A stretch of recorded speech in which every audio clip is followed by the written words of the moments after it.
Untuk program pertama saya mengambil topik dari mata pelajaran matematika dasar.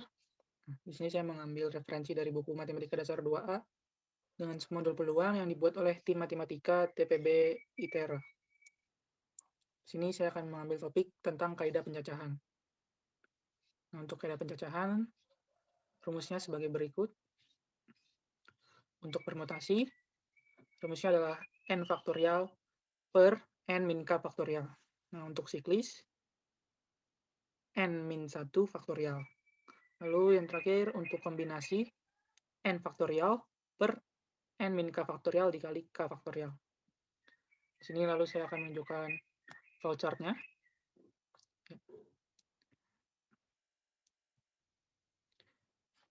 Di sini saya akan membuat program. Yang pertama dia akan memberikan pilihan kepada user bahwa user ingin menghitung apa, permutasikah, kombinasikah, atau sikliskah, seperti itu.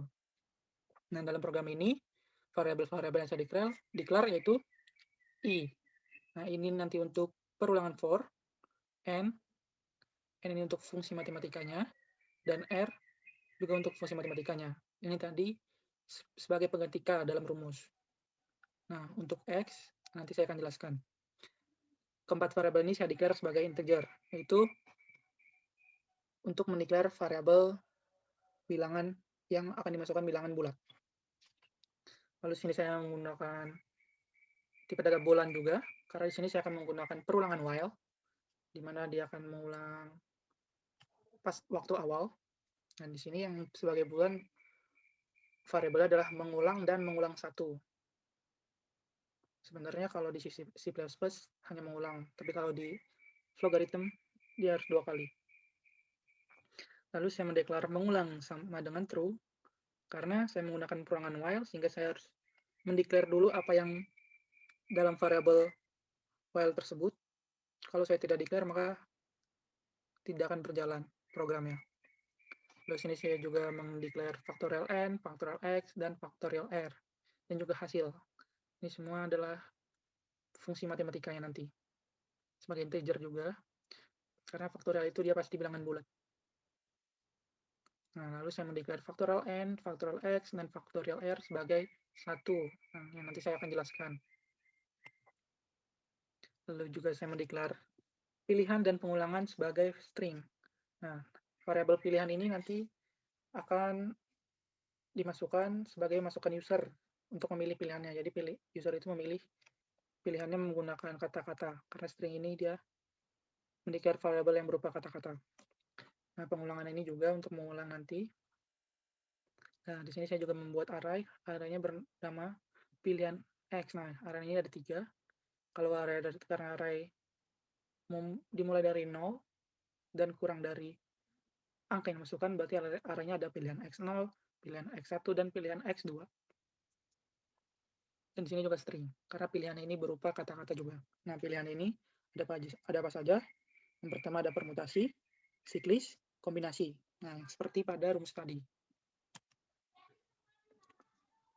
Di sini selain menggunakan pengulangan while dan for, saya juga akan menggunakan percebangan if, else if, untuk mensaring atau memfilter pilihan dari user.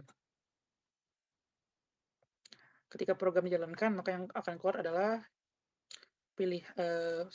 program akan mengeluarkan pilihan-pilihan apa saja yang dapat dipilih oleh user dalam kaidah pencacahan tersebut. Nah, sebelum dikeluarkan pilihan apa saja, saya di sini menggunakan perulangan while tadi agar ketika user salah memasukkan atau menginput data atau juga ingin mengulang kembali program, bisa diulang kembali oleh user. Dan akan saya berikan pilihan juga apakah mau diulang atau tidak menggunakan perulangan if. Maksud saya percebangan if. Nah, pilihan ini dikeluarkan menggunakan perulangan for.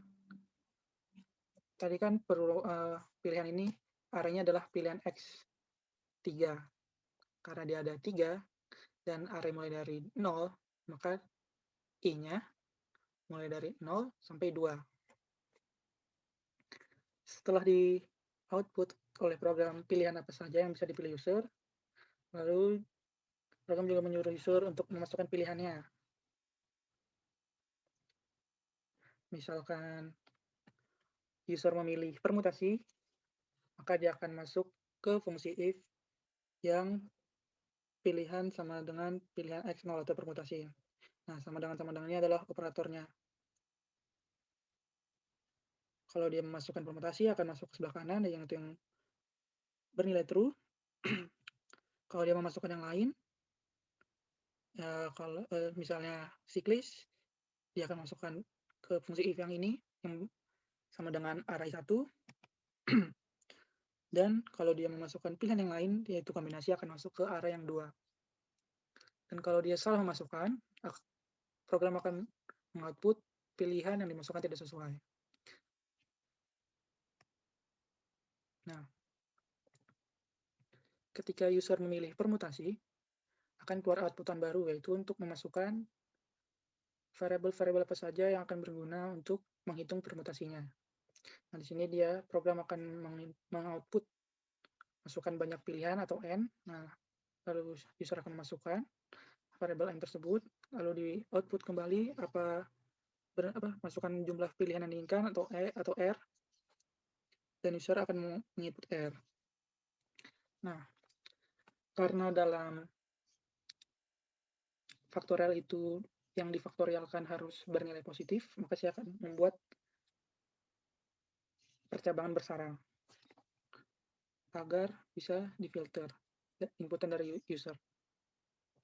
Kalau inputan user n dan r yang bernilai positif, dia akan masuk ke true, dan kalau tidak bernilai positif atau dia bernilai negatif, dia akan masuk yang false, dan program akan mengeluarkan hasil permutasinya tidak ada, dan n dan r harus bernilai positif. Nah, agar user tahu bahwa n dan r itu harus bernilai positif kalau program ingin dijalankan.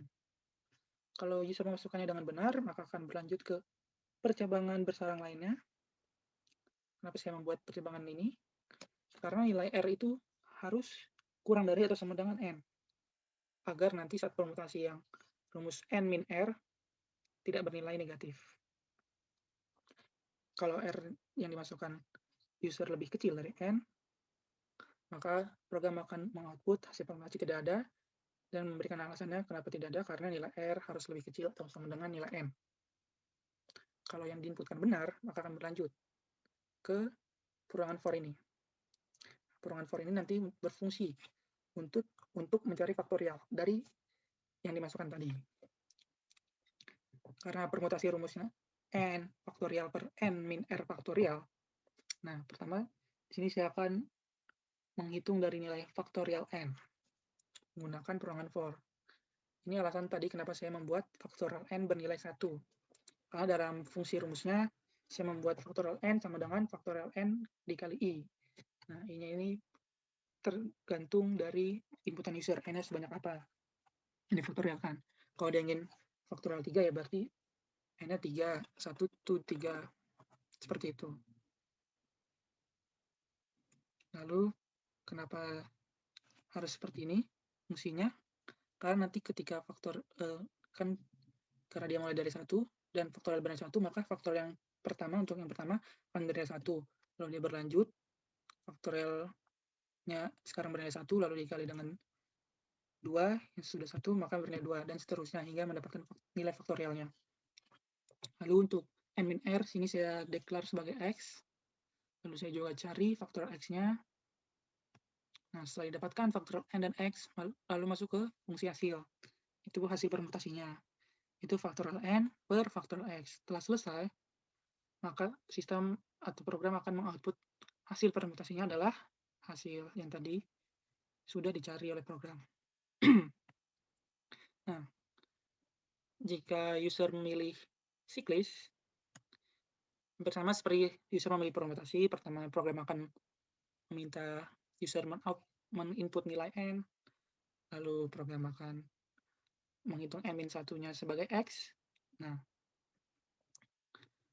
karena tadi faktorial yang difaktorialkan harus bernilai positif dan tidak boleh negatif, maka nilai x-nya itu harus positif.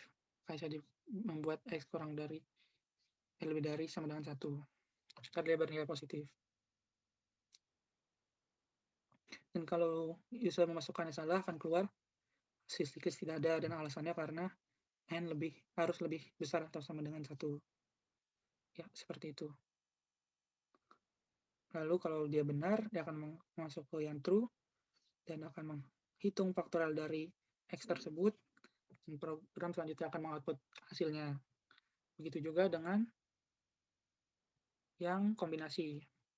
Di input, program meminta input dari user memasukkan inputan, lalu disaring dulu apakah N, R, dan R-nya dia bernilai positif. Kalau nilai positif, dia akan disaring lagi apakah R-nya lebih kecil dari N. Kalau dia benar, faktorial akan dihitung menggunakan berulangan for. Nah, dan seterusnya, dan akhirnya mendapatkan hasilnya lalu di output oleh program. Nah, ketika user sudah mendapatkan hasilnya atau dia menginput pilihan yang salah, user dapat mengulang kembali program. Jika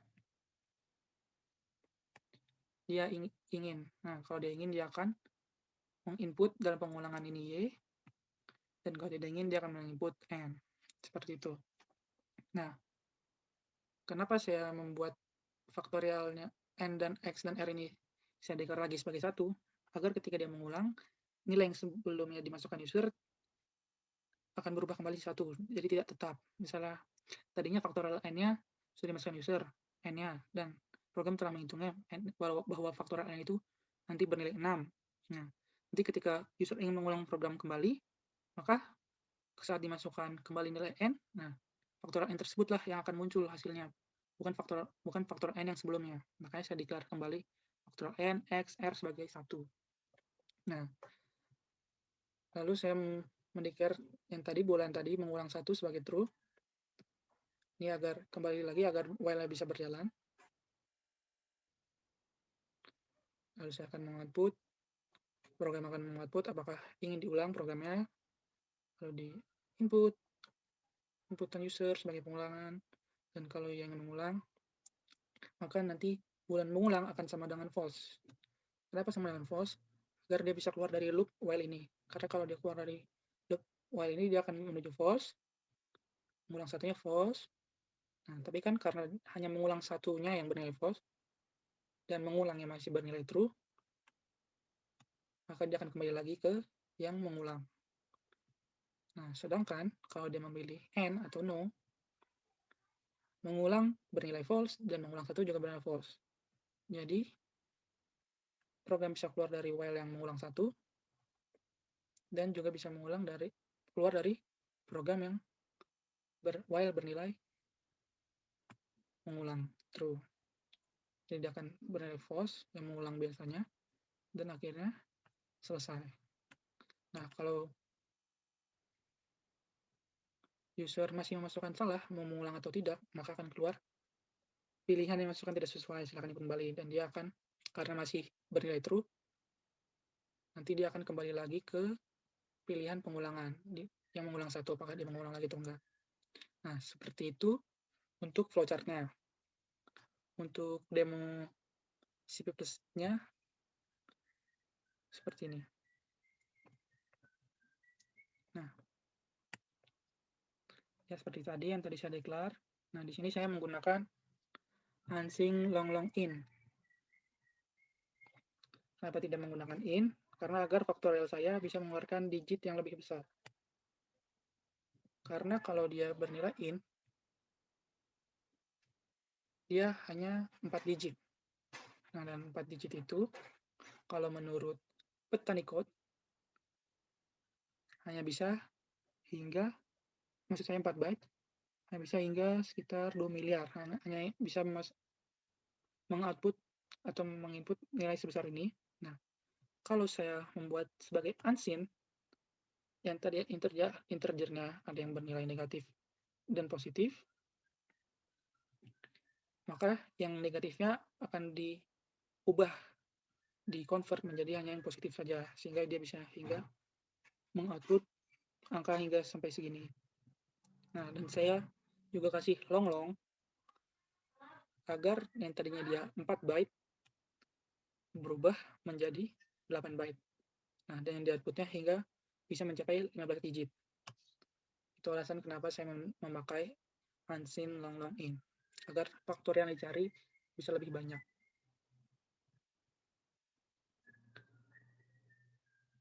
Di sini saya akan menemukan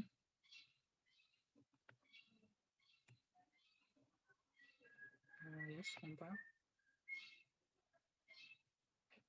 Program ini dapat menghitung kaidah pencacahan, permutasi, siklis, kombinasi. Nah, sekarang saya akan memasukkan yang akan saya pilih. Itu permutasi.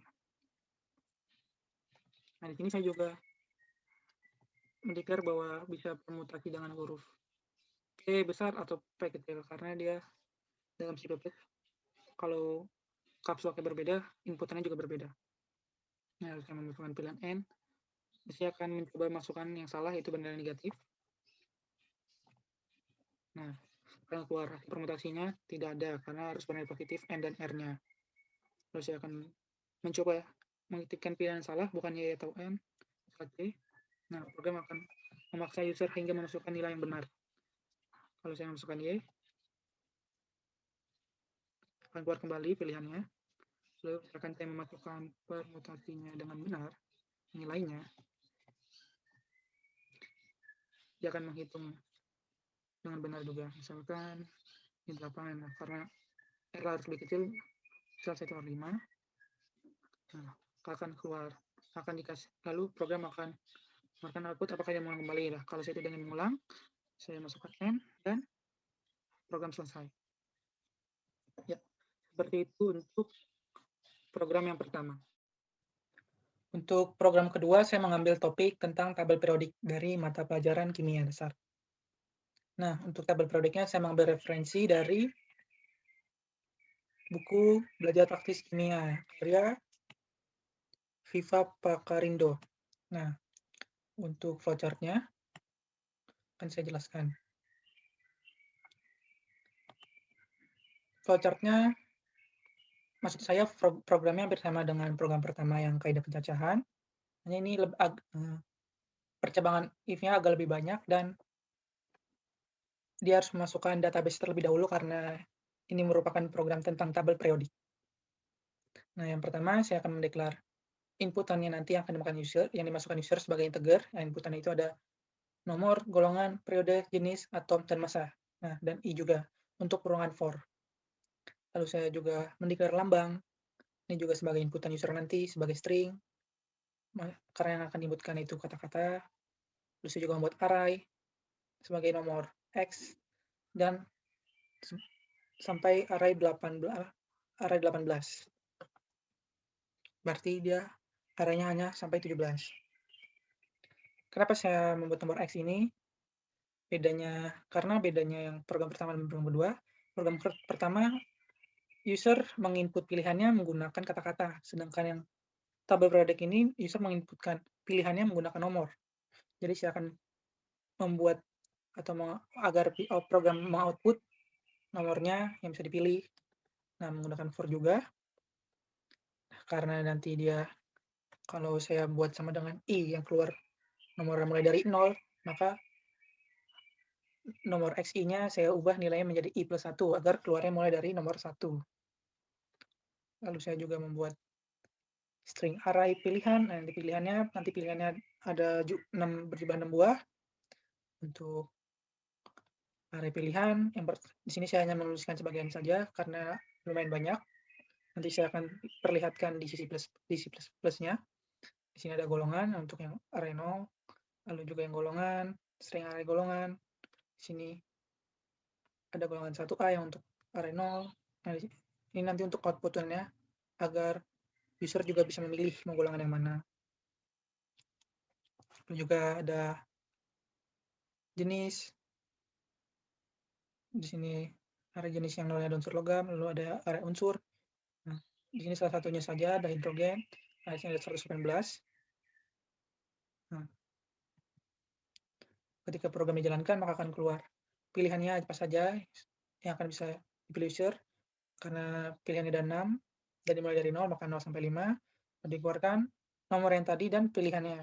Jadi nanti yang keluar 1 titik pilihan yang pertama itu golongan, berarti satu titik golongan, nah seperti itu. Lalu akan di-output agar user memasukkan pilihannya, tapi di sini juga dijelaskan agar dimasukkan menggunakan nomor yang tertera pada pilihan. Lalu user menginputnya, nah, lalu akan difilter menggunakan percabangan if. Kalau dia memilih yang pilihan nomor 1, maka dia akan berjalan dengan true. Nah, karena pilihannya ada 6,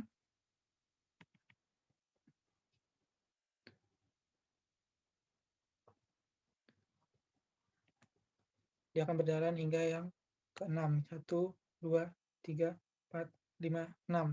Nah, seperti itu. Dan dia jika memilih pilihan yang pertama, itu dia ingin mengelompokkan unsur berdasarkan golongan, kan di sini program akan mengelompokkannya. Lalu dia akan meng-output pilihan golongan apa saja yang bisa dikeluarkan melalui array golongan X tadi, dan sini menggunakan for. Seperti biasa, satu titik golongannya, agar user tahu pilihan itu nomor berapa. Lalu program menyuruh user memasukkan golongannya, pilihannya nomor berapa. Nah, kalau pilihan user sama dengan array 0 yaitu 1, berarti dia akan memilih golongan yang pertama, itu 1A. Dalam arraynya itu 1A.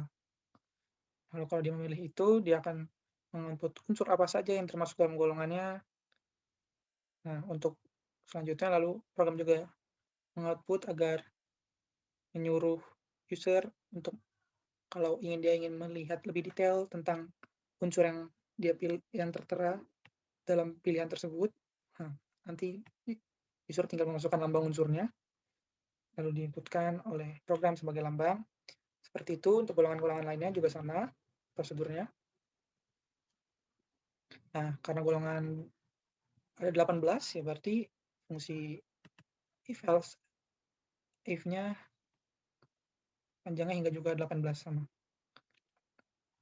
Ini alasan kenapa saya membuat nomor X-nya arahnya hingga 18, berjumlah 18. Nah, kalau dia memilih pilihan yang kedua, yaitu dia periode, yang berada di array 1, dia akan mengoutput juga periodenya ada berapa. Kata periode itu ada 7, ya dia akan mengoutputkan periode 1 sampai 7 pilihannya, beserta nomornya, agar user bisa memilih. Lalu program menyuruh user memasukkan periode yang diinginkan. Kalau dia memilih periode 1, maka akan masuk kembali ke sini dan akan mengoutputkan unsur apa aja yang di periode 1 tersebut. Lalu kalau ingin melihat lebih detail, program menyuruh user memasukkan kembali lambang unsur apa yang ingin dilihat lebih detail. Seperti itu hingga periode yang terakhir, periode ke-7. Kalau dia salah memasukkan, maka yang keluar akan error. Ya, seperti itu. Itu juga dengan pilihan yang ketiga, yang pada array 2, itu jenis. Jenis, karena jenis ada 3, logam, non-logam, dan metaloid. Maka for-nya 0 sampai 2. Lalu program menyuruh user untuk menginput jenis yang dipilih dengan nomor yang tertera tersebut. Nah, kalau dia memilih yang logam, dia akan pergi ke yang sama dengan nomor X0 ini, yang array 0. Lalu akan di-outputkan unsur apa saja yang termasuk ke dalam unsur logam. Nah, seperti itu juga untuk jenis yang lainnya, non-logam dan metaloid. Nah, kalau ingin melihat lebih detailnya, program juga mengoutputkan agar user bisa memasukkan lambang unsurnya yang diinginkan untuk dilihat lebih detail. Nah, untuk pilihan yang lainnya, ada dikelompokkan berdasarkan nomor atom, nomor massa relatif, dan juga user juga bisa langsung memasukkan lambang unsurnya untuk melihat unsur lebih detail. Nah, kalau dia memilih yang nomor atom, akan disuruh memasukkan nomor atomnya. Karena nomor atomnya itu pasti bernilai bilangan bulat, makanya tadi saya declare atomnya sebagai integer. Sedangkan nomor massa, nah nomor massa itu kan dia bukan bilangan bulat. Nah, kenapa saya membuat integer? Ya karena agar dibulatkan saja oleh program, karena takutnya user memasukkan bilangan desimalnya salah. Yang terakhir lambang unsur. Di sini langsung diinputkan lambangnya yang berupa tipe data string. Nah, setelah dimasukkan lambangnya itu akan juga difilter menggunakan if percabangan.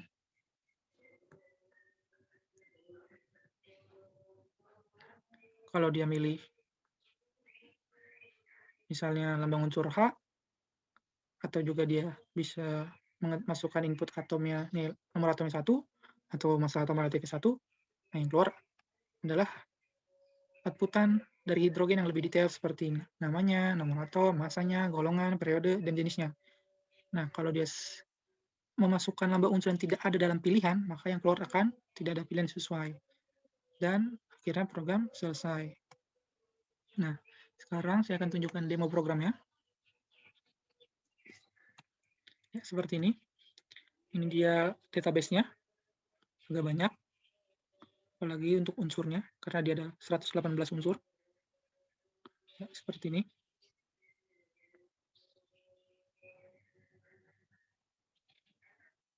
Nah, karena saya menyusun database unsur sesuai golongannya, maka kalau untuk golongan saya tinggal mengeluarkan unsurnya menggunakan for kalau dia rentannya berdekatan. Tapi kalau berjauhan seperti yang pada periode ini, saya harus memasukkannya satu-satu. Kenapa saya memasukkan satu-satu? Dan saya buat enter seperti ini, berbeda baris.